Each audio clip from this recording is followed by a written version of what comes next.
Bienvenue à toutes et à tous dans l'émission Ta parole et la vérité. Aujourd'hui, nous avons le plaisir de recevoir à nouveau le pasteur Kipré, qui est intervenu lors de 2 précédentes émissions avec l'apôtre Pierre-Yves Chauveau.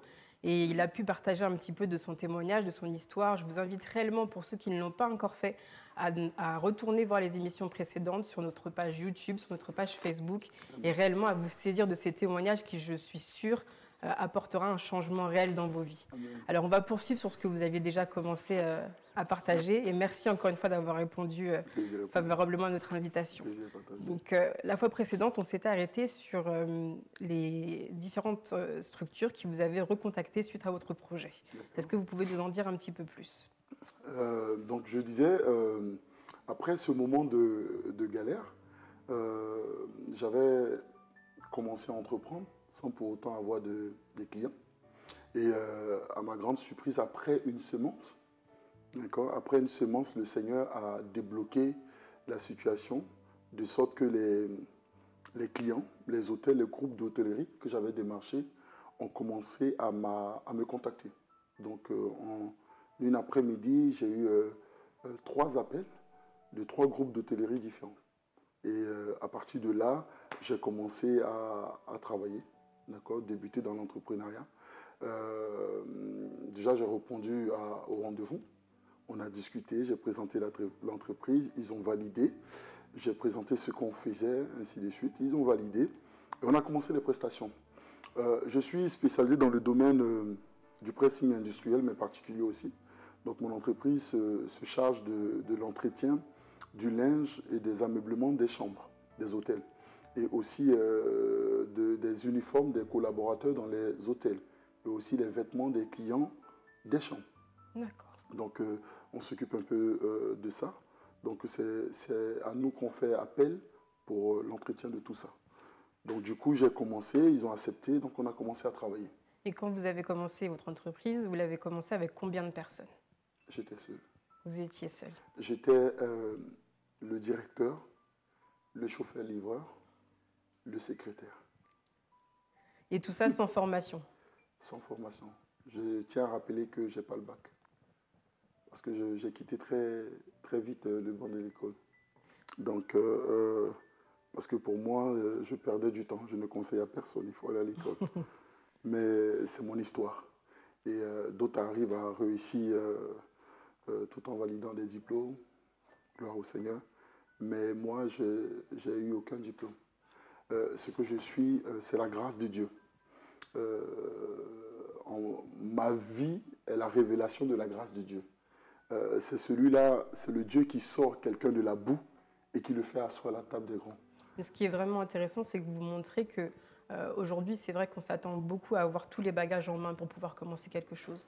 On va absolument avoir tout le financement, avoir tout le personnel, avoir tous les besoins et les équipements matériels, alors que vous avez commencé sans tout ça. Rien, sans rien. Et ça me rappelle un peu la parole de Dieu où le prophète est allé voir cette veuve, d'accord? Il demandait à manger et cette veuve disait je n'ai plus rien, il me reste que de l'huile, de la farine, je vais cuisiner et moi et mon fils nous mangerons et nous mourrons. Et je viens à dire qu'il y a toujours un reste. Moi, je n'avais pas de BFR, ce qu'on appelle le fonds de roulement. Je n'avais pas de trésorerie, mais j'avais quand même un reste. Et ce reste-là, je l'ai sémé dans la bonne terre. C'est-à-dire, je l'ai sémé pour la gloire de Dieu. Et cela suffit pour que le Seigneur m'ouvre des portes. Donc, on peut commencer sans rien. Tout dépend de l'activité dans laquelle nous nous lançons. Surtout dans les prestations de services, parfois on ne demande pas beaucoup de trésorerie.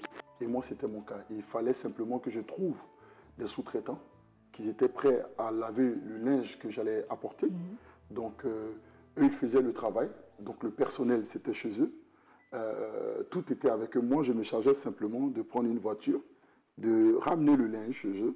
Ils faisaient le nécessaire. Quand ça finissait, je les récupérais, je les ramenais chez le client. Donc, je n'avais pas spécialement besoin d'argent. Alors que moi, au départ, je me disais, il fallait que j'aie plus de 200 000 € parce que j'avais un concept tout fait. Mais les grandes choses commencent toujours petit. Et qu'est-ce que vous pensez que ça vous a appris d'avoir toutes ces casquettes? Qu'est-ce que ça m'a appris d'avoir toutes ces casquettes? J'ai appris que le Dieu que nous prions est un Dieu qui répond à tous les besoins, et ceci dans toutes les sphères de la société. De même que le Seigneur a à cœur notre salut, notre guérison, notre restauration, j'ai pris conscience que le Seigneur aussi a à cœur notre prospérité. Et le Dieu que nous prions n'est pas simplement un Dieu qui guérit, qui sauve, qui libère, mais est un Dieu qui rend aussi prospère. Parce qu'en vérité, l'or et l'argent lui appartient. Et que ce n'est pas aux mondains de profiter de cette richesse-là. Ils profitent de notre richesse, et ceci de façon illégale. Il va falloir que nous, les enfants de Dieu, nous prenions conscience que les héritiers légitimes, c'est nous. Et que nous ne devons pas laisser nos richesses entre les mains des usurpateurs. C'est à nous. Et Dieu a à cœur que nous puissions prospérer. Alors il faut se lancer là-dedans. J'ai appris ça. J'ai appris que Dieu n'est pas limité qu'à la prédication. Dieu n'est pas limité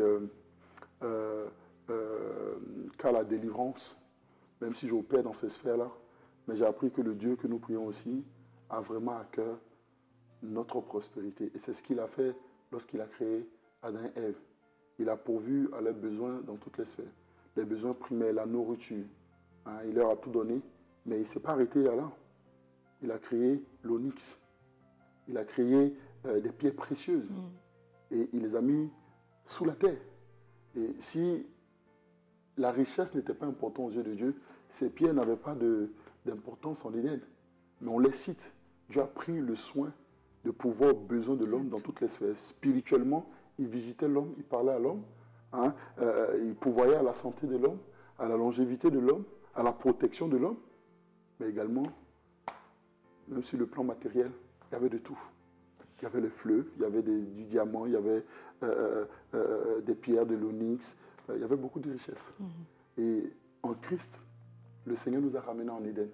La domination que nous avons perdue, la position que nous avons perdue, le Seigneur a restauré cela. Donc, les chrétiens de cette nouvelle ère doivent comprendre que le Dieu que nous prions n'est pas un Dieu seulement qui guérit, n'est pas un Dieu seulement qui sauve, n'est pas un Dieu seulement qui a à cœur notre restauration, ou notre mariage, ou notre maison, mais il a à cœur aussi que nous prospérons dans cette génération parce qu'il veut se révéler en tant qu'un Dieu prospère. Est-ce que ce n'est pas aussi effectivement aux enfants de Dieu aujourd'hui de voir plus loin que ce qui se passe dans la sphère de l'Église?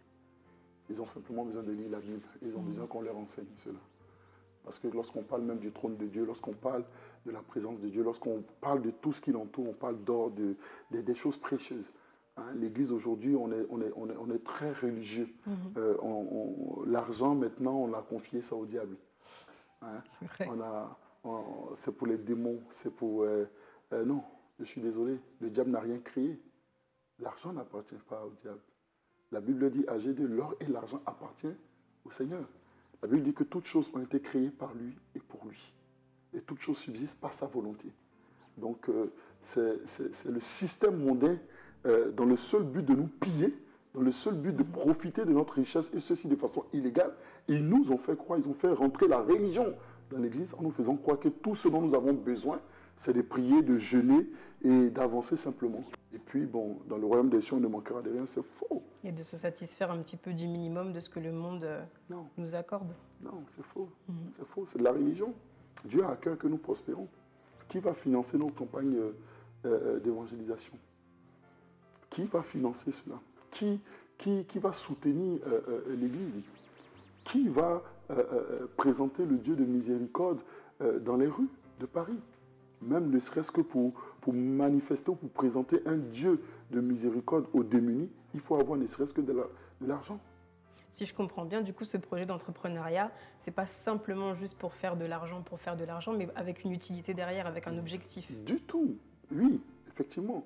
En Christ, nous devons comprendre que c'est la Bible qui le dit. Tout ce que nous faisons doit être pour la gloire de Dieu. D'accord? Quoi que nous fassions. Donc, on ne cherche pas de l'argent pour avoir de l'argent. En Christ, nous cherchons de l'argent pour la gloire de Dieu. Amen. Donc, lorsqu'on entreprend, c'est pour la gloire de Dieu. Parce que lorsqu'on entreprend, on crée de la valeur. Notre entreprise crée de la valeur. On forme des gens. On permet à des élèves qui sortent des études de trouver un stage, de trouver un boulot. On permet à un père, une mère de pouvoir trouver un travail, de nourrir sa famille. Donc, quelque part, l'entrepreneuriat est l'un des moyens que Dieu utilise pour faire du bien aussi aux gens. Donc, quand j'entreprends, j'ai des bonnes motivations. Pas seulement pour être béni, moi et ma famille, mais j'entreprends avec de bonnes valeurs, avec de bonnes motivations. Et quelles sont ces bonnes motivations? Je crée pour être une source de bénédiction Amen. pour plusieurs. Au travers de mon entreprise, la société change, les vies changent. Les gens sont bénis, les gens sont restaurés. J'apporte de la valeur. Et au travers de ce que j'apporte, le nom du Seigneur est glorifié. Parce qu'en tant que chrétien, lorsque je fais cela, et je le fais à la gloire de Dieu, alors le nom du Seigneur est glorifié. Au travers de mon entreprise, on bénit Dieu d'avoir suscité un homme qui craint Dieu, qui crée une société. Amen, Tout dépend amen. de la motivation. On va revenir un petit peu du coup en arrière. Vous avez commencé du coup tout seul. Oui. Comment justement vous êtes amené après par la suite à inclure des personnes à vous aider et à faire croître un petit peu cette entreprise? Comme je disais, tout dépend de l'activité. Déjà, je n'avais pas de voiture. Donc, j'avais un homme de Dieu, qui était un aîné dans la foi, que je salue, le pasteur Moustapha Bomba, qui avait son épouse, qui avait son véhicule. Et elle partait travailler dans le 13e. Donc, elle prenait sa voiture et elle garait sa voiture au travail à 9h. Et elle récupérait sa voiture à 17h. Donc, sa voiture restait dans son parking sans rien faire. Donc, vous voyez, quand on est connecté à Dieu, Dieu nous donne des solutions. Il n'y a aucun problème que Dieu ne peut résoudre. Aucun. Donc, Dieu m'a fait comprendre que voici une opportunité. Tu n'as pas de voiture, mais demande-lui sa voiture. Tu te débrouilles à prendre sa voiture à 9h et à ramener sa voiture lorsqu'elle aura fini son travail. Donc, j'avais 6 heures. Extraordinaire, vraiment. Donc, je prenais le train, je prenais le train, je partais comment dirais-je, dans le 14e, dans le 13e du moins. Je prenais son véhicule, je faisais mes livraisons, je me débrouillais à 16h30, 17h, je garais. Elle prenait son véhicule, elle rentrait, parfois même me déposait. Et c'est ce que je faisais chaque jour. Et j'avais mon téléphone, pareil, on m'appelle, je gare, bonjour, ici la société Clean Service, que puis-je faire pour vous? Bonjour, non, je faisais tout. Hein, on peut tout. Dieu nous a, vous savez, l'onction de Dieu n'est pas seulement donnée à un enfant de Dieu pour la délivrance, pour la guérison. L'onction de Dieu, c'est cette capacité, cette habilité que Dieu nous donne à pouvoir faire des choses qu'un homme ordinaire ne peut faire. Et parce que nous sommes à Christ, Dieu a fait de nous des hommes sacrés, dotés de l'onction de Dieu pour pouvoir faire des choses surnaturelles.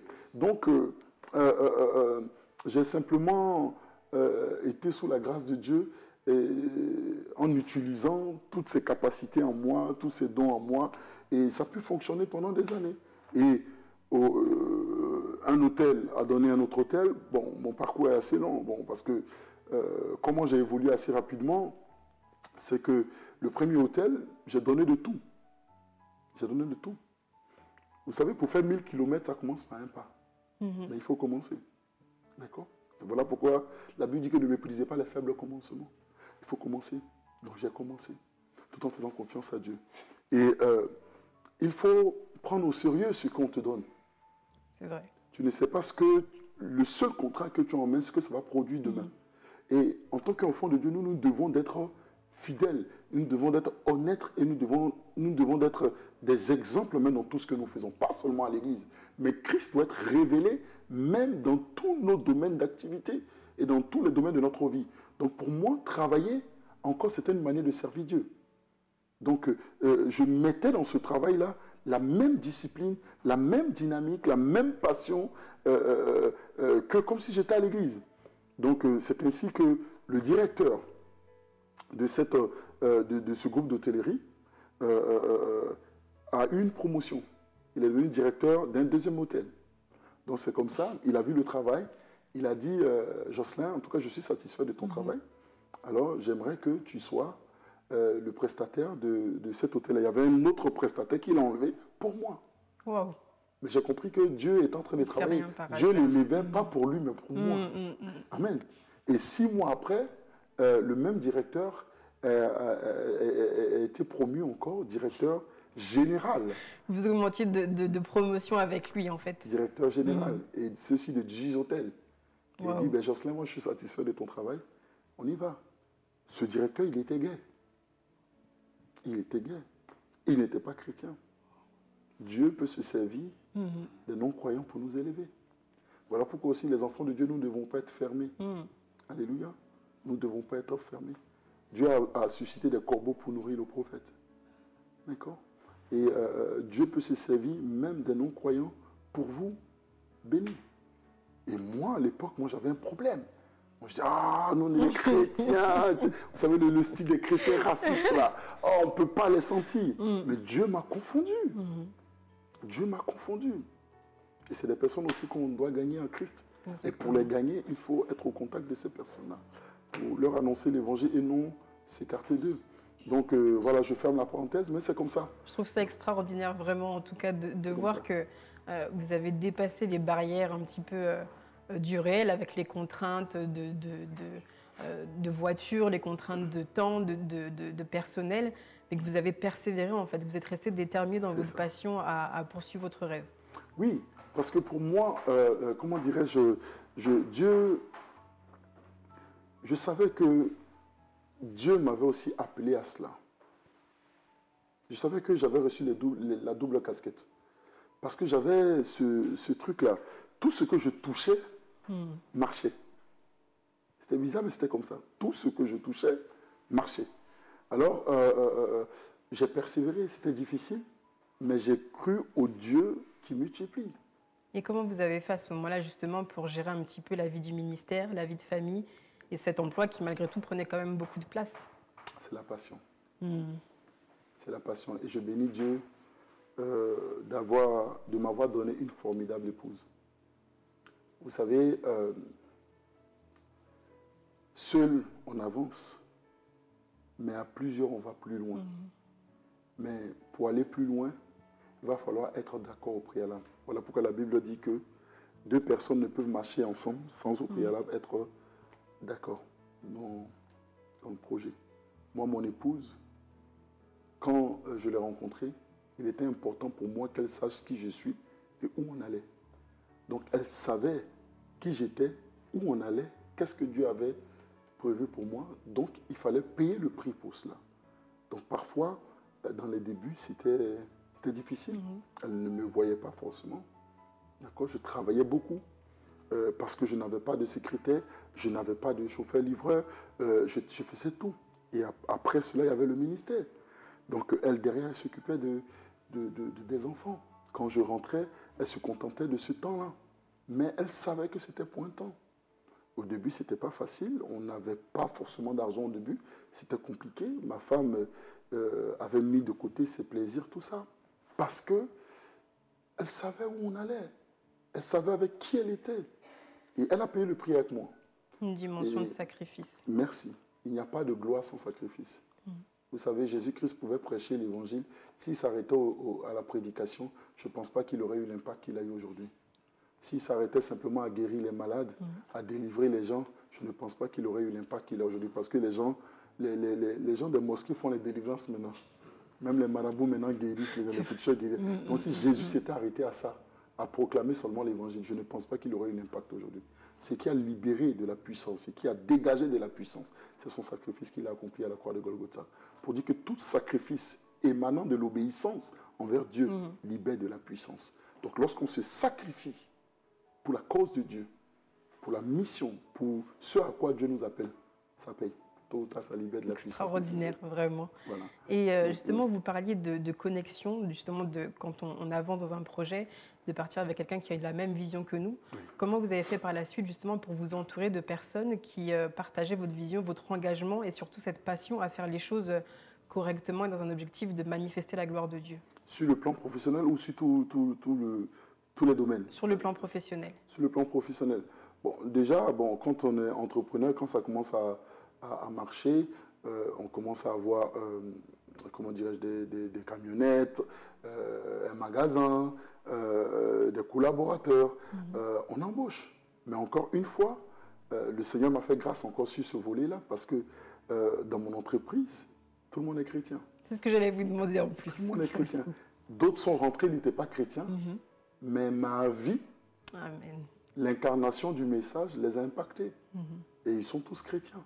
Donc, dans mon entreprise, il y a des chrétiens de l'Église. Donc, je crée de la valeur, d'accord? Et derrière aussi, je les pousse aussi à entreprendre parce que j'ai suffisamment d'expérience pour coacher, pour aider, pour donner des clés hein, des principes du royaume pour la percée financière. Donc, je les coach aussi à ce niveau-là, je les motive, qu'ils ne restent pas salariés à vie, parce qu'on reste salarié pour un temps, pour apprendre un métier, pour avoir de la trésorerie, mais à un moment donné, il faut se lancer, surtout quand on travaille pour le Seigneur.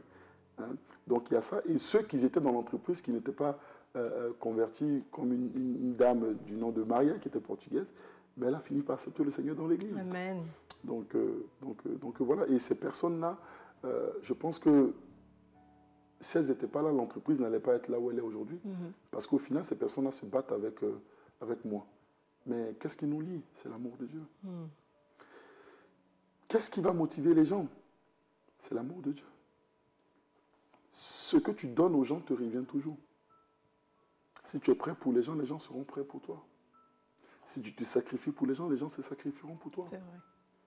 Voilà pourquoi je n'aime pas un peu ce langage lorsque d'autres personnes sont dans les églises. Non, ici, il n'y a pas d'amour. S'il n'y a pas d'amour, toi, donne. Amen.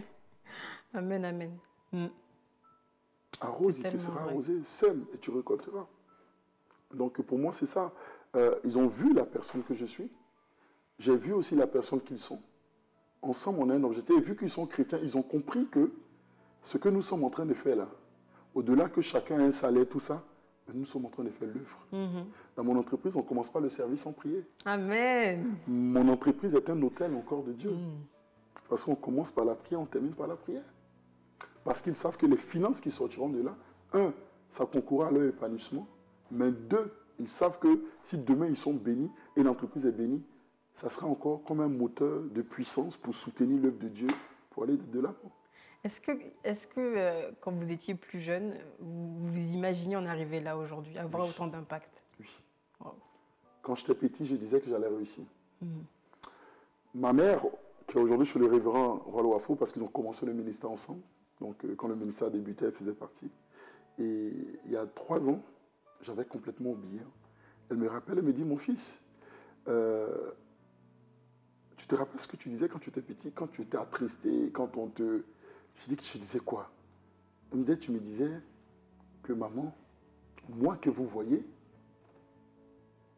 quand je serai grand, je réussirai, je serai béni et je m'occuperai de vous.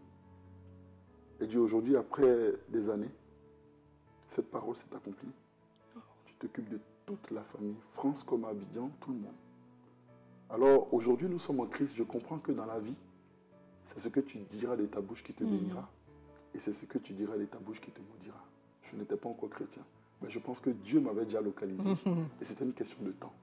Mais je savais, et c'est tout ça qui m'a permis aussi de tenir dans mes difficultés. Je savais que ça, ce n'était pas la fin.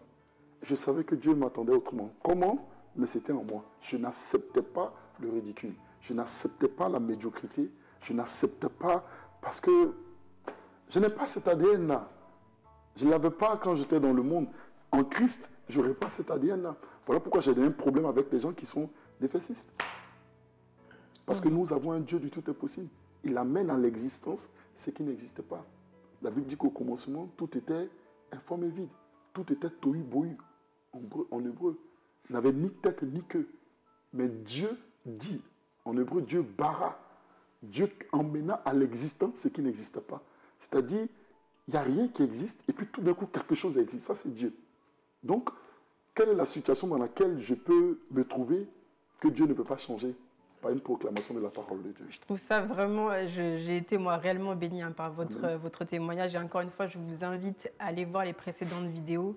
Et ce qui est vraiment beau, c'est de voir que vous avez fait de votre histoire, non pas quelque chose de négatif, mais quelque chose de positif. Amen. Que vous apportez aux autres aujourd'hui. Bien sûr, de ce que Dieu a fait dans ma vie, au-delà aujourd'hui d'être pasteur, j'ai mis en place ce qu'on appelle créer, entreprendre, c'est possible en Christ, pour permettre aux enfants de Dieu qui ont des idées, qui ne savent pas le faire, un temps de formation pour les permettre de pouvoir créer. Donc on les donne des clés, des principes spirituels, mais également je travaille avec toute une équipe d'entrepreneurs expérimentés qui travaillent sur la France, comme en Afrique, qui ont percé, qui ont prospéré vraiment dans les domaines d'activité, qui travaillent avec des gouvernements, qui sont dans l'entreprise. Je travaille avec des experts comptables, des conseillers, tout ça, qui ont des cabinets que Dieu a emmenés dans l'Église. Donc on travaille ensemble pour former une nouvelle élite, une génération qui opère dans dans la sphère de l'entrepreneuriat. Pourquoi? Parce que l'Église a besoin de ça. Le problème aujourd'hui, c'est que l'Église enseigne tout, mais l'Église n'enseigne pas sur la question de l'argent. Voilà pourquoi l'Église n'est pas puissante. Ouais. Parce qu'il y a des lieux où, si tu n'as rien, l'Évangile ne peut pas entrer là-bas. C'est exactement ce que vous disiez tout à l'heure. C'est vrai que l'argent a été diabolisé et on pense que vivre avec le minimum, c'est ça être dans la sainteté, c'est ça être en Christ. Alors que pas du tout. Non, alors non. La sainteté, ce n'est pas la pauvreté. La pauvreté, c'est une malédiction. Il faut refuser la pauvreté. Il ne faudrait pas l'accepter. La Bible dit clairement que la sagesse du pauvre est méprisée. Rentre dans une famille, sois le plus intelligent et prends celui-là qui a le moins de diplômes. Si lui, il est prospère, c'est lui qu'on va écouter. C'est vrai. Tout le monde va se tourner. S'il y a un problème, celui qui aura le dernier mot. Et la Bible le dit, c'est écrit dans la Bible, qu'il y avait un sage qui avait de la sagesse pour sauver toute une ville. Mais on ne l'a pas écouté. Ça veut dire que tu peux avoir le message qu'il faut. Alléluia, tu peux avoir le message qu'il faut. Mais parce que quand on regarde ta vie, là, tu ne ressembles à rien. On n'a pas envie de t'écouter. C'est vrai. On est des êtres humains. Il n'y a que Dieu qui voit dans nos cœurs. Non, Dieu seul sait qui je suis. Si je suis prospère, c'est spirituel. Oui, c'est bien, heureusement. Mais le monde a besoin de voir. Pour moi, votre histoire en elle-même, elle donne un petit peu la marche à suivre et c'est un exemple juste par votre témoignage. Mais si vous deviez donner des conseils à quelqu'un qui, justement, aujourd'hui est un petit peu au statu quo, sans forcément beaucoup de finances ou beaucoup de connaissances, mais qui a vraiment ce désir et ce souhait de se lancer dans l'entrepreneuriat, quel conseil vous pourriez lui donner? Croire en Dieu déjà. Croire à l'imagination que Dieu a mis dans son cœur. Tout commence par là. La Bible dit que l'homme est comme le reflet de son cœur. Donc, si Dieu a mis quelque chose dans ton cœur, accroche-toi à Dieu, dispose-toi, sois à son écoute. Il n'y a pas de raison que cela ne s'accomplisse pas. Il y a plein de choses à faire, des démarches par-ci par-là, mais je pense que beaucoup de personnes créent, beaucoup de personnes font des démarches, mais très peu prospèrent. Et pourquoi? Parce qu'en vérité, c'est Dieu qui bénit. C'est Dieu qui bénit. C'est Dieu la source de la bénédiction. Tu comprends? Et lorsqu'on s'écarte de la source, on a un problème. Le diable apporte des richesses dans le seul but de corrompre les gens, détourner les gens. Mais elle est éphémère. On ne parle pas de ça. Ça ne sert à rien en tant qu'enfant de Dieu de comparer, oui, les gens ne sont pas en Christ, mais pourtant ils ont ça, est-ce qu'on a besoin d'être en Christ? Oui, mais ils sont déjà perdus. Il n'est pas question de cela. Nous voulons être bénis en Christ, dans le seul but que notre bénédiction glorifie Dieu et soit une source de bénédiction pour la conversion de plusieurs. Aujourd'hui, on a créé, c'est créé Entreprendre, c'est possible, mais aujourd'hui, on a créé l'association L'Amour en Action qui nourrit près de 600 sans-abri chaque année. On compte en faire 2400 et voire plus. On est en train de faire des restaurants. On est en train de travailler sur le centre de réhabilitation. On a mis en place ce qu'on appelle GT Transformation, qui s'occupe des narcotiques, des drogués, tout ça. Donc tout ça, c'est des choses, c'est des associations qui sont déjà créées. Et petit à petit, on avance, mais dans le seul but de glorifier Dieu. Mais pour tout ça, on a besoin de moyens derrière. Exactement. On a besoin de moyens derrière. Donc oui, bon, on peut sortir dans la rue, annoncer l'évangile, il n'y a pas de problème. Mais les actes souvent parlent plus que les mots. De toi à moi, combien de personnes sont venues à l'église par l'annonce de l'évangile dans la rue? Comment tu es venu à l'église? Dis-moi, c'est quelqu'un qui te l'a dit? Oui. Qui? Ton frère, ta soeur? Une amie. Une amie. Ça s'appelle l'évangélisation de relations. Donc, le vrai impact vient de l'évangélisation de relations, où on parle avec les gens. Très peu sont venus à l'église parce qu'on a créé dans la rue Jésus-Christ. T'aimes. Ce n'est pas mauvais en soi. Il faut proclamer. Ça s'appelle l'évangélisation de masse. Mais il y a l'évangélisation de relations qui va venir apporter une concrétisation à ce que tu dis. C'est-à-dire, entre ce que je proclame et ce que je vis, il n'y a pas de différence. Donc, quand tu dis que Dieu est le Dieu qui bénit, il faut que ça se voie. Amen. Quand tu dis que Dieu est le Dieu d'amour, il faut que ça se voie. La définition du verbe évangéliser, c'est proclamer et communiquer. Proclamer parle de l'évangélisation massive, mais communiquer parle d'une relation parce qu'il faut un émetteur et un récepteur. Donc ça parle de relation. Il faut être auprès des gens, mais les gens ont besoin de voir. Ton Dieu dit quoi? Ton Dieu fait quoi? Jésus-Christ pouvait dire, viens et vois. Les gens ont besoin de voir Christ. Pas seulement le Dieu qui sauve, pas seulement le Dieu qui guérit, parce que Dieu fait ça. Mais ils ont aussi besoin de voir que le Dieu que nous prions est un Dieu qui bénit. Matériellement, oui, il le fait. Financièrement, oui, il le fait. Spirituellement, oui aussi. Notre Dieu n'est pas limité que... Donc, les gens ont besoin de voir. Moi, dans mon église, tous ceux qui sont venus à l'église ne sont pas venus à l'église parce qu'ils avaient besoin de délivrance. Mais il y a quelque chose qui les a impactés. Les entrepreneurs de mon église, ce qui les a attirés, c'est l'entrepreneuriat. Ah, en Christ, on peut faire ça. Ben oui. C'est intéressant vraiment de voir que l'entrepreneuriat, en fait, c'est pas juste un projet et des finances, mais que ça englobe tellement d'autres choses et tellement d'ouverture, en fait. Bon, si Dieu permet, j'aurai l'occasion, je pense que de pouvoir enseigner là-dessus.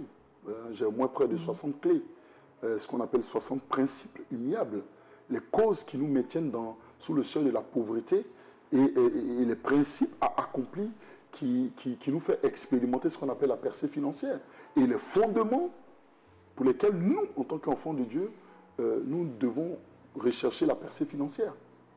C'est très important. Et il faut les respecter. Les principes sont des choses immuables qui ne changent pas. Parfois, les gens du monde qui le connaissent l'appliquent et ça marche. Mais les enfants de Dieu ont besoin d'être enseignés là-dessus pour l'appliquer afin que ceux qui ont à cœur d'entreprendre puissent percer financièrement. Pas pour eux-mêmes, mais pour que Dieu soit révélé. Est-ce que vous pensez que tout le monde est fait pour l'entrepreneuriat? Beaucoup de personnes discutent là-dessus. Moi, je pense que toute personne qui veut entreprendre peut entreprendre. Tout part de la motivation qu'on entend. C'est possible. Si on te donne les clés, si on te donne ce qu'il faut, oui, tu peux. Après, d'autres ne veulent pas, on respecte les choix. Il faut de tout. Voilà. D'autres sont salariés, il n'y a pas de problème.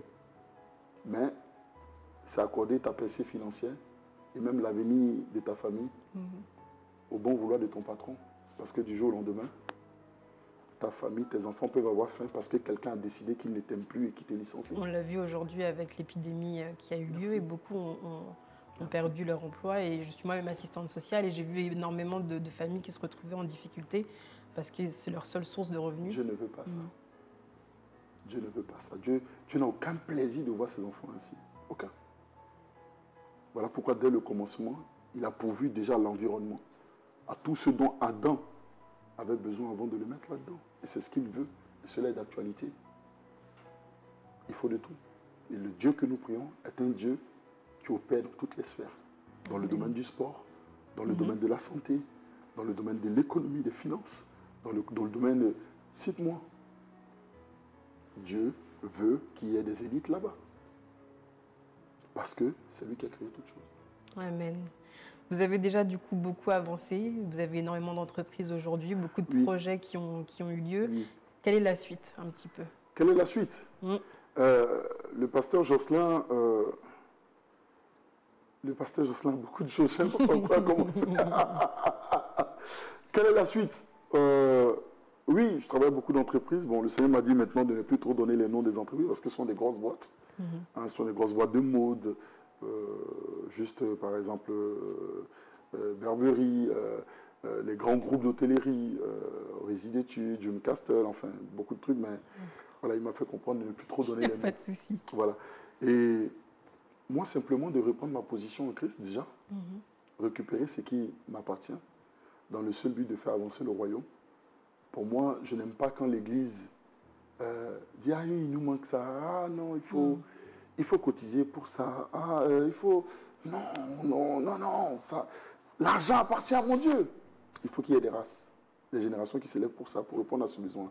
Donc, Jocelyn veut reprendre sa position. Il veut permettre à ce que des milliers reprennent leur position et qu'une élite avec une percée financière, avec de bonnes motivations, pas pour se glorifier soi-même, mais au travers de cette percée financière, glorifier Dieu, créer de la valeur, faire avancer le royaume, ouvrir des choses qui bénissent plusieurs générations. Voilà. Mais pour moi, personnellement, je ne manque de rien, j'ai ce qu'il faut. Il y a eu un temps où j'ai souffert et un temps aujourd'hui, j'ai ce qu'il faut. En tout cas, encore une fois, un grand, grand, grand merci à vous. Amen. Merci vraiment pour vous d'avoir partagé aussi librement votre témoignage Amen. avec nous, de nous avoir édifiés. C'est pour moi vraiment un témoignage puissant de ce que Dieu est capable de faire de la vie de quelqu'un. Et j'invite encore une fois et j'insiste à tous ceux qui n'ont pas vu les épisodes précédents à aller les voir sur notre page Facebook, notre page YouTube. Et je crois qu'on aura l'occasion de vous recevoir à nouveau et puis de pouvoir encore saisir ce que vous avez à nous donner pour qu'on puisse passer à une autre dimension. C'est clair, on ne peut pas impacter la société tout en étant pauvre. Je suis désolé. Je suis désolé. On a laissé ça aux non-croyants. Les restos du cœur font des choses extraordinaires. Pourtant, on dit que ce sont des païens. On se tape la poitrine qu'on est chrétien, mais on n'est même pas capable de faire le quart de ce qu'ils font.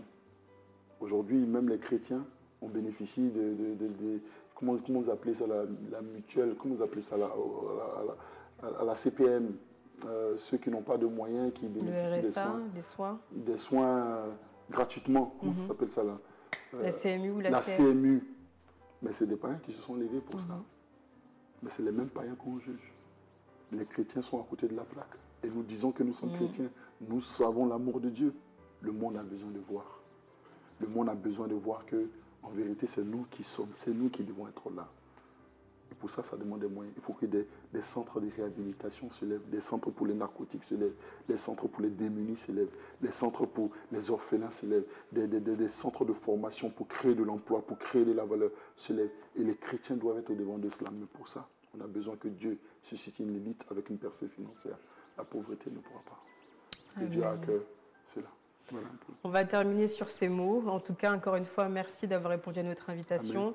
Et j'espère pour vous qui avez suivi cet épisode, cette émission, que cela va vous challenger à avoir une autre vision réellement de l'entrepreneuriat et de votre vie en Christ. Amen. Et sur vraiment la place que l'enfant de Dieu doit prendre dans cette nation. Amen. En tout cas, soyez bénis et on se dit à très bientôt pour une nouvelle émission Ta parole est la vérité. Amen.